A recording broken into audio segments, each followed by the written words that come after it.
Chaque jour, Charles et Carole vous présentent la leçon de l'école du sabbat.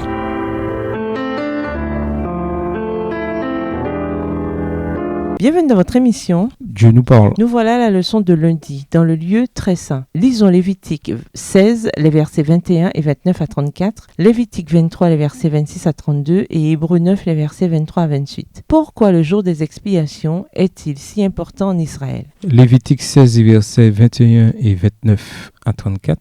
Aaron posera ses deux mains sur la tête du bouc vivant et il confessera sur lui toutes les iniquités des enfants d'Israël et toutes les transgressions par lesquelles ils ont péché. Il les mettra sur la tête du bouc, puis il le chassera dans le désert à l'aide d'un homme qui aura cette charge. Verset 29. C'est ici pour vous une loi perpétuelle. Au 7e mois, le 10e jour du mois, vous humilierez vos âmes. Vous ne ferez aucun ouvrage, ni l'indigène, ni l'étranger qui séjourne au milieu de vous. Car en ce jour, on fera l'expiation pour vous, afin de vous purifier. Vous serez purifiés de tous vos péchés devant l'Éternel. Ce sera pour vous un sabbat, un jour de repos. Et vous humilierez vos âmes. C'est une loi perpétuelle. L'expiation sera faite par le sacrificateur qui a reçu l'onction et qui a été consacré pour succéder à son père dans le sacerdoce. Il se revêtira des vêtements de lin, des vêtements sacrés. Il fera l'expiation pour le sanctuaire de sainteté. Il fera l'expiation pour la tente d'assignation et pour l'autel. Et il fera l'expiation pour les sacrificateurs et pour tout le peuple de l'assemblée. Ce sera pour vous une loi perpétuelle. Il sera une fois chaque année l'expiation pour les enfants d'Israël à cause de leurs péchés. On fit ce que l'Éternel avait ordonné à Moïse. Lévitique 23, les versets 26 à 32. L'Éternel parla à Moïse et dit: Le 10e jour de ce 7e mois, ce sera le jour des expiations. Vous aurez une sainte convocation. Vous humilierez vos âmes et vous offrirez à l'Éternel des sacrifices consumés par le feu. Vous ne ferez aucun ouvrage ce jour-là, car c'est le jour des expiations, où doit être faite pour vous l'expiation devant l'Éternel votre Dieu. Toute personne qui ne s'humiliera pas ce jour-là sera retranchée de son peuple. Toute personne qui fera ce jour-là un ouvrage quelconque, je la détruirai du milieu de son peuple. Vous ne ferez aucun ouvrage, c'est une loi perpétuelle pour vos descendants dans tous les lieux où vous habiterez. Ce sera pour vous un sabbat, un jour de repos, et vous humilierez vos âmes dès le soir du 9e jour jusqu'au soir suivant. Vous célébrerez votre sabbat. Hébreux 9, versets 23 à 28. Il était donc nécessaire, puisque les images des choses qui sont dans les cieux devaient être purifiées de cette manière, que les choses célestes elles-mêmes le fussent par des sacrifices plus excellents que ceux-là. Car Christ n'est pas entré dans un sanctuaire fait de main d'homme en imitation du véritable, mais il est entré dans le ciel même, afin de comparaître maintenant pour nous devant la face de Dieu. Et ce n'est pas pour s'offrir lui-même plusieurs fois qu'il y est entré, comme le souverain sacrificateur entre chaque année dans le sanctuaire avec du sang étranger. Autrement, il aurait fallu qu'il eût souffert plusieurs fois depuis la création du monde, tandis que maintenant, à la fin des siècles, il a paru une seule fois pour abolir le péché par son sacrifice. Et comme il est réservé aux hommes de mourir une seule fois, après quoi vient le jugement, de même Christ qui s'est offert une seule fois pour porter les péchés de plusieurs, apparaîtra sans péché une seconde fois à ceux qui l'attendent pour leur salut. Les prêtres officiaient chaque jour de l'année, mais pendant le jour des expiations, appelé en hébreu le Yom Kippour. Les yeux de tout Israël étaient tournés vers le sanctuaire. Lévitique 16 et 23 donnent des instructions explicites pour le jour des expiations. Toute activité habituelle cessait. Tous jeûnaient, tandis que le grand prêtre entrait dans la présence de Dieu dans le lieu très saint. Les enfants d'Israël sondaient leur cœur. Ils recherchaient Dieu avec humilité et par des confessions sincères. Quiconque ne s'affligeait pas pendant le jour des expiations était retranché et ne faisait plus partie du peuple élu. Lévitique 23, les versets 27 et 29. Pendant le jour des expiations, le grand prêtre prenait le sang du bouc de Dieu avec lui dans le sanctuaire et, après l'avoir aspergé sur le propitiatoire, il appliquait le sang sur les cornes de l'autel d'or et de l'autel d'airain, ce qui purifiait ainsi tout le sanctuaire. Quand il avait fait expiation ou propitiation ou absolution, le grand prêtre posait les mains sur le bouc vivant et confessait les péchés d'Israël. Puis on conduisait l'animal dans le désert où il était à jamais exclu du camp. Lévitique 16, versets 20 à 22. Le sang était transféré dans le sanctuaire lors lors des services quotidiens, ce qui montre que les péchés sont enregistrés. Jérémie 17, le verset 1, et que Dieu prend la responsabilité de s'en débarrasser définitivement. Au jour des expiations, ce sang était placé sur la tête du bouc émissaire Azazel, qui représentait Satan. Ce geste montre sa responsabilité dans le problème du péché, après quoi on le conduisait hors du sanctuaire. Ce bouc était emmené loin dans le désert, de sorte qu'à la fin du jour des expiations, Dieu avait un sanctuaire pur et un peuple pur. Dans le sanctuaire céleste, Christ officie pour nous, d'abord dans le lieu saint, et depuis 1844, à la fin des 2300 jours, dans le lieu très saint. C'est grâce à Jésus, notre substitut, que nous nous en sortirons dans ce grand jugement. Comme l'a écrit Ellen White, nous sommes justifiés par sa justice à laquelle nous n'avions pas participé. Texte tiré du livre Jésus-Christ, au chapitre 1 à la page 16. Livre écrit par Ellen G. White.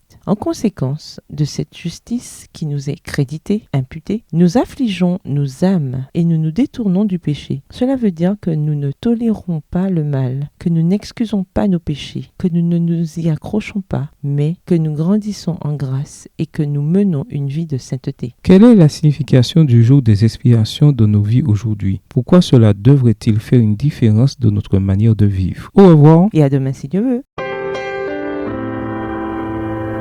Dieu nous parle. Chaque jour, Charles et Carole vous présentent la leçon de l'école du sabbat.